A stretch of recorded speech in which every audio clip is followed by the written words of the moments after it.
అనే సంగతిని మర్చిపోవద్దు ఈరోజు. కారణం ఏంటి తెలుసా? వాక్యము నీలో నిలిచి ఉండాలి. హల్లెలూయా.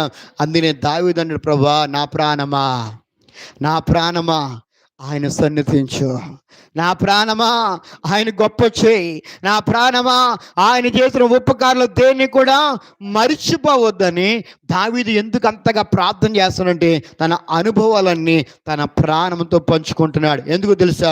ముగిస్తున్నాను. ఈ ప్రాణము శుద్ధీకరించబడడానికి ఒకే ఒక ఆధారము. స్తోత్రం చెప్పండి. మరలా ఈ ప్రాణము శుద్ధీకరించబడడానికి ప్రభువైన యేసుక్రీస్తు వారు ఈ లోకానికి వచ్చారు. ప్రభువైన యేసుక్రీస్తు ఈ లోకానికి వచ్చి ఆయన శరీరం అంతా కూడా 39 కొడాదెబ్బల చేత, ఆ నాగల చాలుల చేత ఆ దున్నబడతా ఉన్నప్పుడు, అది ముద్దల కింద పడతా ఉన్నప్పుడు ఆయన నోరు తెరవలేదండి. హల్లెలూయా. ఎందుకు తెలుసు ప్రియులారా?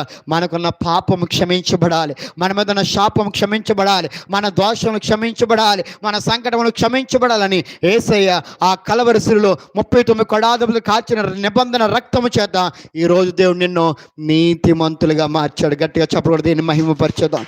ఈ ఉదయకాల ప్రభు చెప్తున్నాడు, నిన్ను నీతిమంతులుగా